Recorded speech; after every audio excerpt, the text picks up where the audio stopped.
Hello and welcome back to everyone. मेरा नाम है राहुल और द मिशन डेवलपमेंट एकेडमी के इस टारगेट बैच में आप सभी लोगों का स्वागत है। डियर स्टूडेंट्स, अगर आप क्लास 9th के अंदर एडमिशन लेना चाहते हैं, चाहे वो सैनिक स्कूल हो, नवोदय स्कूल हो, सीएचएस हो, मिलिट्री स्कूल हो, तो ये टारगेट बैच आप सभी के लिए बहुत ही ज़्यादा इंपॉर्टेंट रोल प्ले करने वाला है। इसके अलावा अगर आप किसी भी तरीके के स्कॉलरशिप टेस्ट में भी पार्टिसिपेट करना चाहते हैं तो ये टारगेट बैच आप सभी के लिए बहुत ही ज़्यादा इंपॉर्टेंट होने वाला है। सो डियर स्टूडेंट्स, एक चीज़ आप मुझे बताओगे कि जो बच्चे मेरे साथ रेगुलर पढ़ते हैं तो आपको पता होना चाहिए, कमेंट बॉक्स में बताना कि आज हम कौन से टॉपिक को डिस्कस करेंगे। अगर आप नए हैं तो मैं आपको बता दूं कि तीन चीज़ें पता होनी चाहिए कि आज हम क्या पढ़ने वाले हैं, लास्ट क्लास में हमने क्या पढ़ा था और आगे आने वाले जो हमारे टॉपिक्स हैं वो कौन से चैप्टर से होने वाले हैं। देखिए, सबसे पहले लास्ट क्लास में मैं बताऊं तो हमने डिस्कस किया था, फैक्टराइजेशन के क्वेश्चंस डिस्कस किए थे और बहुत सारी प्रैक्टिस हमने करी थी, वर्कशीट्स आपको दिए थे, बहुत सारे बच्चों ने उसके आंसर्स दिए थे और क्लास के टाइम पे भी मैंने क्वेश्चन एक दिया था, उसके भी आंसर्स बहुत सारे बच्चों ने मुझे दिए थे, पर्सनली व्हाट्सएप भी किया था। और आज हम पढ़ेंगे इंट्रोडक्शंस टू ग्राफ और ये जो हमारा टॉपिक नंबर है, टॉपिक नंबर 21 है। और टॉपिक नंबर 21 तो है, लेकिन हमेशा की तरह एक बात मैं रिपीट करूंगा आपको कि अगर आप सच में पढ़ाई करना चाहते हैं, रियली आप अपने काम को लेकर के सीरियस हैं, चीज़ों को लेकर के सीरियस हैं, तो जब आप वीडियो देखना स्टार्ट करें ना तो नोटबुक और पेन के साथ बैठो भाई, सबसे पहली चीज़ तो। और खुद के नोट्स बनाओ, लिखो। आधे घंटे की वीडियो है, पॉज करके सारी चीज़ों को बनाओ, ग्राफ है तो ग्राफ बनाओ, चीज़ों को लिखो। जब आप चीज़ों को लिखते हो ना, कंप्लीटली फोकस आपका वहीं होता है। बहुत सारे बच्चे ऐसे सोचते हैं कि अरे ठीक है, हम तो सुन लेंगे, वीडियो देख रहे हैं, चौड़े हुए पड़े हैं, अरे हाँ हाँ, अब तो बैठे बैठे सोते सोते ही सिलेक्शन लेना है। कभी जिंदगी में सिलेक्शन नहीं होता है उन बच्चों का जो केवल सोते सोते वीडियोस देखते हैं और सोचते हैं कि सारी चीज़ें हो जाएगा। तो सोचते रहो, सोचने में तो होगा, प्रैक्टिकली और रियलिटी में नहीं होगा, ये कड़वा सत्य है। ऐसा होता तो सारे बच्चे वीडियो देख लेते और सबका सिलेक्शन हो जाता। वीडियो देखते समय बीच में छोड़ के नहीं जाना है, ये रूल बना लो आप।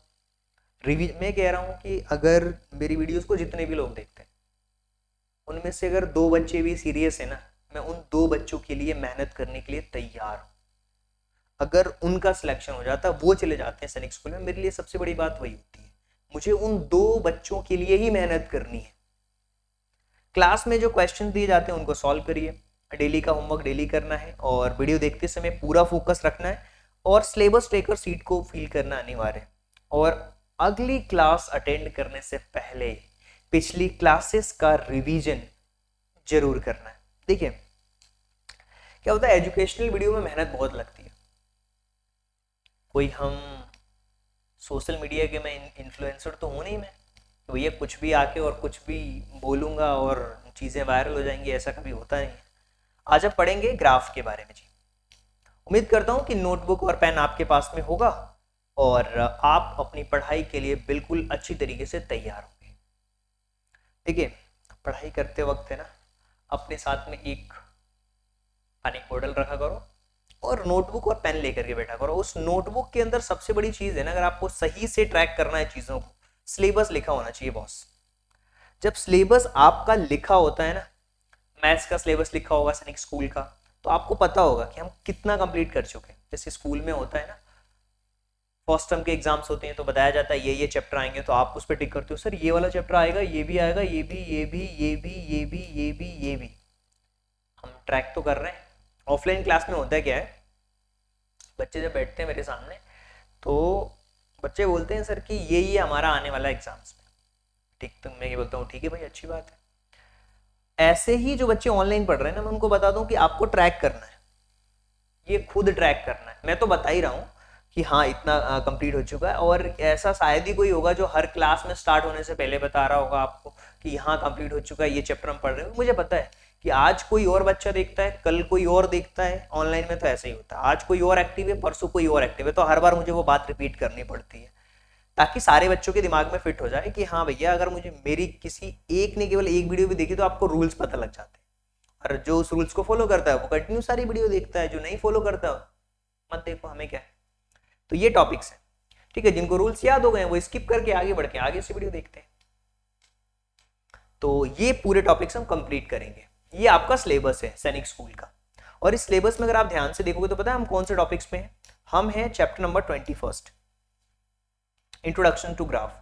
Topic number 21, introduction to graph. वैसे तो हमने ग्राफ के बारे में, जब मैंने बार ग्राफ और ये वाले चैप्टर्स कराए थे, डेटा हैंडलिंग कराया था, तो उसमें मैंने ग्राफ के बारे में बताया था, काफी कुछ बताया था। तो आप ये समझ लो कि इस कॉन्सेप्ट में आज आपका रिवीजन हो रहा होगा, जिसमें बार ग्राफ भी आएगा, पाई चार्ट्स भी आएगा, लाइन ग्राफ भी आएगा, वो सारे ग्राफ कवर होने वाले हैं। और देखो पाई चार्ट्स भी जब हमने किया था तो भी उसमें तो केवल पाई चार्ट्स मैंने बताया था, तो वो सारा कॉन्सेप्ट आपका रिकॉल हो जाएगा किसमें, इंट्रोडक्शन टू ग्राफ में। तो चलिए जी, सबसे पहले तो हमें ये समझना होगा कि सर ये ग्राफ व्राफ ये होता क्या है, किस तरीके से चीजें काम करती हैं, इसका आप तो बताओ ग्राफ क्या होता है। देखिए अब इतनी सारी चीजें लिखी हुई हैं जी ग्राफ में। ग्राफ क्या होता है ना, ये विजुअल रिप्रेजेंटेशंस में हमें हेल्प करता है। अब विजुअल रिप्रेजेंटेशन में हमें हेल्प करता है ग्राफ। इसके साथ साथ कोई भी आपको ट्रेंड्स बताने हो, जैसे इलेक्शंस होते हैं तो हमें ट्रेंड्स पता लगता है। स्टॉक मार्केट्स में पैटर्न्स को बताता है, ठीक है, जो ट्रेडिंग करते हैं वो पैटर्न्स को देखते हैं, ग्राफ को। अप ट्रेंड में है मार्केट, डाउन ट्रेंड में है, मूविंग एवरेज से ऊपर है, मूविंग एवरेज से नीचे है। इसके अलावा मार्केट का हाई क्या है, मार्केट का लो क्या है, फिर उसके बेसिस पे प्रॉपर ट्रेड लेते हैं, उनका वो प्रॉपर बिजनेस होता है। इसके अलावा भी बहुत सारी चीज़ें होती है, माइंडसेट होता है, बहुत सारी चीज़ें होती है। खैर ये हमारी ट्रेडिंग की क्लास नहीं है, अभी आपको अच्छे से पढ़ाई पे फोकस करना है। बाद में जब आप अर्निंग करने लगोगे तो आप करना, इन्वेस्टमेंट करना, ओके। तो वहाँ पे भी ग्राफ आपको काम आएगा, तो ध्यान से पढ़ो। पैटर्न्स, ग्राफ, पाई चार्ट्स क्या होते हैं, ये एक क्लियर, एक कंसाइज मैनर में आपको रिप्रेजेंट कर देता है। मतलब आपको कोई अगर ग्राफ में बता दे कि यार इस लाइन से ऊपर ये ग्राफ बढ़ रहा है, इससे नीचे ये चीज है, तो आप ट्रेंड को पकड़ लोगे कंप्लीटली, जिसमें लाइंस होती हैं, शेप्स होते हैं, सिंबल्स होते हैं, अलग अलग तरीके के इंफॉर्मेशन होती है सारी, जो एक कॉम्प्लेक्स डेटा को सिंपल फॉर्म में बना देता है ताकि आप अच्छी तरीके से समझ पाओ। That is a graph, okay. Graph का रिप्रेजेंटेशन इसी तरीके से होता है। अब कुछ ग्राफ के टाइप्स होते हैं, जिसमें लाइन ग्राफ होता है, बार ग्राफ होता है, पाई चार्ट होता है, और हिस्टोग्राम होता है, स्कैटर होता है, एरिया होता है, बबल होता है, बॉक्स एंड विस्कर होता है, पिक्टोग्राफ होता है, डॉट प्लॉट्स होते हैं, रडार होता है, पिरामिड होता है। देखिए देखिए, लेकिन सबका एक डिफरेंट काम है। लाइन की बात करें तो वो ट्रेंड ओवर द टाइम बताता है, जो कि डेटा पॉइंट्स से कनेक्टेड होता है। और हम बार ग्राफ की बताएं तो ये कंपेयर करता है डिफरेंट कैटेगरीज को, रेक्टेंगुलर बार बनते हैं। पाई चार्ट एक सर्कुलर फॉर्म में होता है और ये डिस्प्ले करता है प्रपोर्शन, उसका कितना हिस्सा है, यूजिंग स्लाइस ऑफ सर्कल्स का हम यूज करते हैं। हिस्टोग्राम क्या होता है, डिस्ट्रीब्यूशंस ऑफ कंटिन्यूएशंस को बताता है डेटा के साथ में, वो भी बार के साथ में।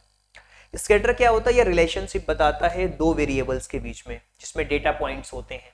इसी तरीके से एरिया चार्ट होता है, ये इलस्ट्रेट करता है ट्रेंड्स को टाइम के साथ में, जो कि पूरा एरिया उसमें फिल्ड होता है।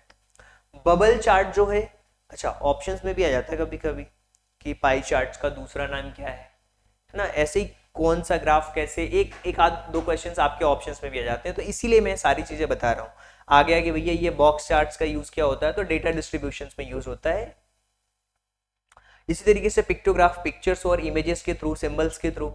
डॉट प्लॉट्स ये फ्रीक्वेंसी को बताता है। रडार चार्ट कंपेयर करता है मल्टीपल वेरिएबल्स और सर्कुलर लेआउट्स को। पिरामिड ग्राफ क्या करता है, ये हायरार्की डेटा को बताता है ट्रायंगुलर शेप में। अब हम एक एक ग्राफ को समझेंगे और उसका यूज भी समझेंगे। आप देख पा रहे हो अपनी स्क्रीन पे, ये है लाइन ग्राफ। और लाइन ग्राफ हमेशा ओवर द टाइम जो चीजें चलती हैं एक्स एक्सिस और वाई एक्सिस के हिसाब से वो बताता है, जो कि वर्टिकल्स फॉर वाई एक्सिस और हॉरिजॉन्टल फॉर एक्स एक्सिस। ये सारी चीजें ये सेल्स ट्रेंड को बता रहा है, यहाँ पे आप ध्यान से देख सकते हो। तो ये जो एग्जांपल है वो लाइन ग्राफ का एग्जांपल है, और ये किस चीज में यूज किया जाता है, जैसे कि अगर आपको देखना है कि चीजें कैसे चेंज हो रही हैं ओवर द टाइम, वहां पे यूज करते हैं। प्रिडिक्ट कर सकते हैं इससे फ्यूचर के ट्रेंड के को अपने पास्ट के डेटा के बेसिस पे। आपको अगर फ्यूचर के बारे में पता करना हो, एक ट्रेंड का एनालिसिस करना हो, तो वहां पे हम यूज करते हैं, यानी कि जो स्टॉक मार्केट होता है वहां भी हम लाइन ग्राफ का यूज करते हैं, क्योंकि हम पास्ट के डेटा के बेस पे फ्यूचर को प्रिडिक्ट करते हैं। The compare different things over the same period, हम सेम पीरियड के हिसाब से पिछले साल क्या हुआ था, इस टाइम पे कौन सा स्टॉक चला था, तो उसके बेसिस पे हम लाइन ग्राफ का यूज करते हैं। चलिए, तो ये तो लाइन ग्राफ हो गया। अब इसी तरीके से हमें देखना है बार ग्राफ क्या होता है। बार ग्राफ आप देख पा रहे हो, ये है आपका बार ग्राफ जिसमें प्रोडक्ट ए और प्रोडक्ट बी दो चीजें हैं। तो बार ग्राफ क्या करता है, ये एक रेक्टेंगुलर बार को रिप्रेजेंट करता है डिफरेंट डिफरेंट कैटेगरीज के बेसिस पे। The length and the height of each bar proportional to the value of represents bar charts are widely used in field like economics statistics। अच्छा, ये जो यूज है ना इसका अलग अलग डिफरेंट डिफरेंट जगह पे होता है। बार ग्राफ को इस तरीके से रिप्रेजेंट किया जाता है, आप देख पा रहे हो, ये रेक्टेंगुलर शेप में बताया जाता है। अगर आपको डिस्प्ले कराना हो, डेटा कंपेयर कराना हो, लार्ज चेंजेस को दिखाना हो, विजुलाइज करना है डिस्ट्रीब्यूशंस, तो यहाँ पे बार ग्राफ का यूज किया जाता है। इसके अलावा हम आगे बढ़ते हैं पाई चार्ट। जैसा कि मैंने पाई चार्ट का एक अलग से चैप्टर मैंने आपको पढ़ाया था और पाई चार्ट्स के बारे में मैंने आपको बहुत ही डिटेल्ड में बताया था। पाई चार्ट ये है आपका पाई चार्ट्स, और पाई चार्ट एक सर्कुलर फॉर्म में बताया जाता है, और इसमें अगर हम इसका यूज देखें पाई चार्ट का, तो ये कंपोजिशंस को शो करने के लिए, नॉमिनल और ऑर्डिनल कैटेगरीज का जो डेटा है उसको रिप्रेजेंट करना हो, किसी परसेंटेज को रिप्रेजेंट करना हो प्रोपोर्शंस के फॉर्मेट में, तो वहां यूज करते हैं। और ये कंपेयर करता है ग्रोथ एरिया को with in the business, like profit हुआ है, क्या हुआ है, कितना प्रॉफिट हुआ है, उसमें हम यूज करते हैं। Best use for 3 to 7 categories, अगर 3 से 7 कैटेगरीज हैं तो हम वहाँ पे यूज करते हैं। जैसे यहाँ पे लिखा हुआ है कि ये जो बाइसिकल है, बाइसिकल से 40% ट्रांसपोर्टेशन यूज करे जाते हैं स्कूल्स में, 35% बच्चे बस से आते हैं, ऐसा कह सकते हो, 10% वॉकिंग और 10% कार, 15% कार। तो ये सारी चीज़ें जो है यहाँ से आपको एक ट्रेंड का एनालिसिस हो रहा है और आप पता कर पा रहे हो सारी चीज़ें। तो हिस्टोग्राम क्या होता है जी, ये है हिस्टोग्राम। और हिस्टोग्राम ये एक कंटिन्यूअस डेटा को शो करता है, जो कि एक यूजिंग ऑर्डर रेक्टेंगुलर कॉलम में आप देख पा रहे हो, जिसमें कोई गैप्स नहीं होता। बार ग्राफ में क्या होता है, गैप होता है। बार ग्राफ में इस तरीके से गैप होता है, लेकिन इसमें कोई गैप नहीं होता, नो गैप।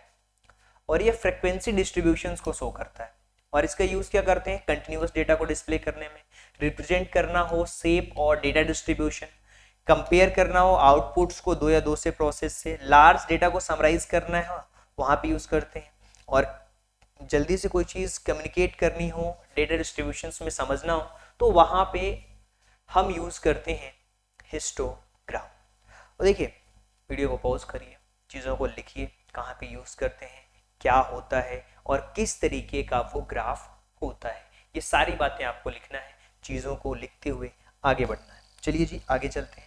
अगले हम उसके बारे में बात करते हैं, that is a scatter plot. Scatter plot इसमें एक ये है, अब ये है ना रिलेशन को बताता है दो वेरिएबल्स के बीच में। अब यहाँ पे दो वेरिएबल्स के लिए एक देखो, एक ये वेरिएबल दिए हुए, एक ये दिया हुआ, एक ये दिया हुआ, इस तरीके की चीजें दी हुई हैं। पता लग रहा है कि अप डाउन सारी चीजें, और ये हेल्प करता है, it's helps to visualise how one variable dependent is affected by the another independent. मतलब एक वेरिएबल दूसरे के ऊपर कैसे डिपेंडेंट है, ये सारी चीजें बताया जाता है स्कैटर प्लॉट्स के थ्रू। जैसे यहाँ पे आप देख पा रहे हो चीजें, मंथली सेल्स और ऑनलाइन एडवर्टाइजिंग में कितना खर्चा हो रहा है, ये यहाँ पे दिया हुआ है। इसके कुछ यूजेस भी हैं, बिल्कुल यूजेस हैं। To find out it's there is a relation between two variables. दो वेरिएबल्स के बीच में अगर आपको रिलेशन बताना है तो वहां पे यूज करते हैं। To predict the behaviour of dependent variable and based on the independent variable. To work with paired numerical data to identify potential problem using root cause always tools, to visualize the correct correlations between two large data sets without considering time। इन जगहों पे use किया जाता है visualise करने में, compare करने में, pair करने में, कैसे डिपेंडेंट है ये चीजें चेक करने में। यहाँ पे हम यूज करते हैं स्कैटर्स प्लॉट्स। आई होप कि जो चीजें हैं आपको क्लियर हो रही होंगी कि किस तरीके से ग्राफ का अलग अलग मीनिंग होता है, अलग अलग ग्राफ का, और अलग अलग ग्राफ को हम अलग अलग तरीके से रिप्रेजेंट करते हैं। तो ये है हमारा स्कैटर। आई होप कि आपको दिख रहा होगा, यस विजिबल होना चाहिए। Okay, so let's see our next, that is Venn diagram. Venn diagram के क्वेश्चंस भी आपने अगर किए होंगे तो ठीक है, और नहीं किए होंगे तो वेन डायग्राम्स तो हम रीजनिंग में भी पढ़ेंगे, बहुत मज़ा आने वाला है आपको पढ़ करके, क्योंकि वेन डायग्राम के जो क्वेश्चंस हैं ना बहुत ही मज़ेदार क्वेश्चंस होते हैं। और ये इसको हम प्राइमरी डायग्राम्स भी कहते हैं, सेट डायग्राम्स या फिर लॉजिक डायग्राम्स भी कहते हैं। और ये क्या करता है, ओवरलैप करता है, एक चीज़ को दूसरे में ऐसे ओवरलैप कर देता है, वेन डायग्राम से ऐसा कुछ होता है, इसको ओवरलैप कहते हैं। और इसका हम यूज़ करते हैं जब हमें कंपेयर करना हो कोई ग्रुप को, किसी चीज़ को, किसी कैटेगरी को, या फिर कुछ बताना हो रिलेशन, लॉजिकल रिलेशन को समझने के लिए भी हम इसका यूज़ करते हैं। और लॉजिकल रिलेशन को मैं समझाऊंगा इस वेन डायग्राम के थ्रू, रीजनिंग में आप समझोगे, बहुत डिटेल्ड में हम पढ़ने वाले हैं और बहुत मजा आने वाला है। To identify all possible relations between collections of data sets, पूरे डेटा सेट्स के कलेक्शंस के पॉसिबिलिटीज को चेकआउट करना वेन डायग्राम्स कहलाता है। और ये सारी चीजें हम यूज करते हैं। अच्छा, इसी तरीके से एरिया चार्ट, ये वेन डायग्राम नहीं है, ये एरिया चार्ट है जी, ये ना एरिया चार्ट है, वेन डायग्राम नहीं है। एरिया चार्ट क्या करता है, एक क्वांटिटीज में किस तरीके से ये चेंजेस आ रहे हैं इसको बता रहा है। So changes in one several quantities over the time, similar line chart but area between axis and line filled with color, ये कलर से फील होता है आपको, बहुत माइनर सा, ये हल्का कलर है और ये थोड़ा डिफरेंट कलर है, ये प्रोडक्ट ए है, प्रोडक्ट बी बहुत ही माइनर से डिफरेंट है, आप समझ जाओगे। और यहाँ पे ये ट्रेंड को बताता है, स्पेसिफिक वैल्यूज को, ये ट्रेंड को बताता है, स्पेसिफिक वैल्यू को नहीं बताता। ये ट्रेंड को कंपेयर करता है डेटा सेट को ओवर द टाइम, डिस्प्ले करता है मैग्नीट्यूड ऑफ चेंजेस, मतलब कितना परिवर्तन हुआ है इसको चेंजेस करता है, कंपेयर करता है स्मॉल नंबर्स को इसकी कैटेगरी के साथ में। तो यहाँ पे हम एरिया चार्ट का यूज करते हैं। और ये एक और कैटेगरी आई है स्पाइन चार्ट, ठीक है, spline chart. Spline chart is a type of line chart that uses the smooth curve line to connected data points rather than straight line. ये क्या होता है, एक कर्व लाइन को इस तरीके से, ये होता है। और ये चार्ट जो है वो यूज किया जाता है स्टैटिस्टिक्स को रिप्रेजेंट करने के लिए, स्मूथ ट्रांजिशंस पॉइंट्स के बीच में समझने के लिए इसका यूज किया जाता है। जैसे मंथ इधर दिया हुआ है, इधर दिया हुआ है सेल्स, तो इस तरीके से स्मूथली पता चल रहा है कौन से मंथ में डाउन जा रहा है, कौन से मंथ में अप जा रहा है।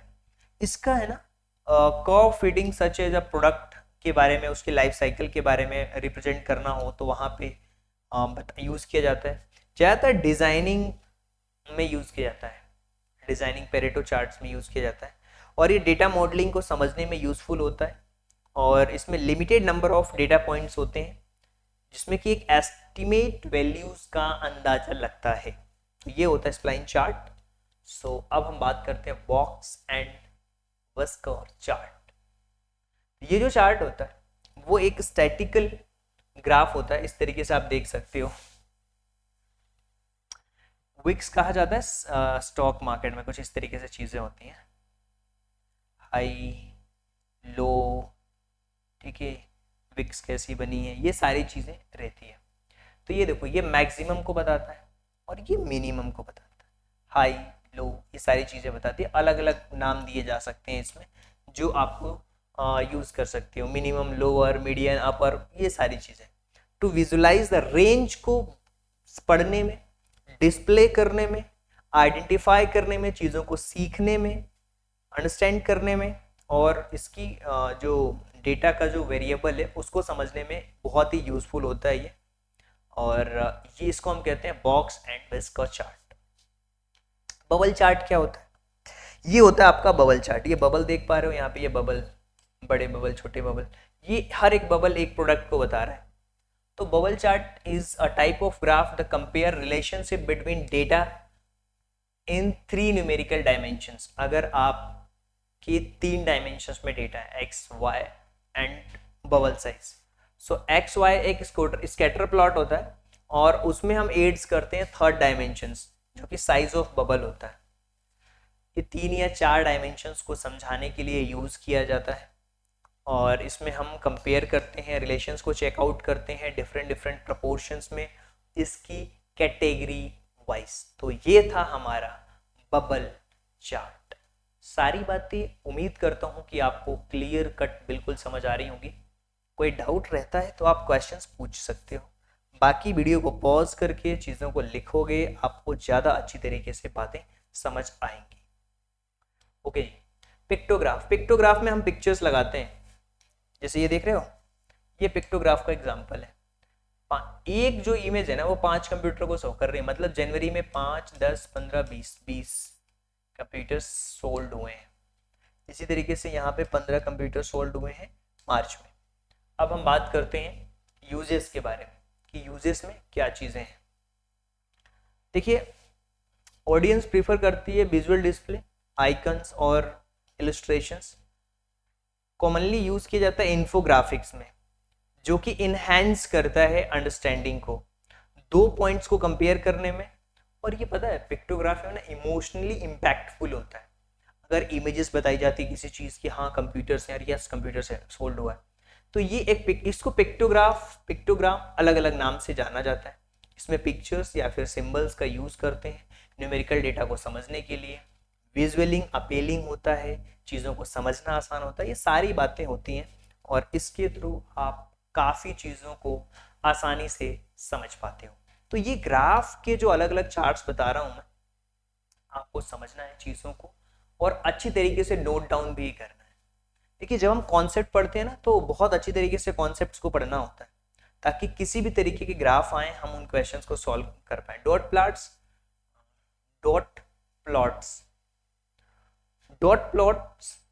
Dot graph is a simple type of graph used to display statistical data with dots. किसी भी स्टैटिकल डेटा को अगर डॉट से रिप्रेजेंट करना हो, वहां पे हम यूज करते हैं डॉट प्लॉट्स। और इसका यूज किया जाता है किसी भी फ्रीक्वेंसी काउंट्स को डिस्प्ले करने में। ये क्वांटिटिव और कैटेगरिकल वेरिएबल के लिए यूजफुल है, आइडियल है, और आप कह सकते हो कि वन वेरिएबल जहाँ पे वहाँ पे बहुत ही ज़्यादा अच्छा माना जाता है इसको यूज़ करना। तो ये हमारे डॉट प्लॉट्स। रडार चार्ट क्या होते हैं? ये है आपका रडार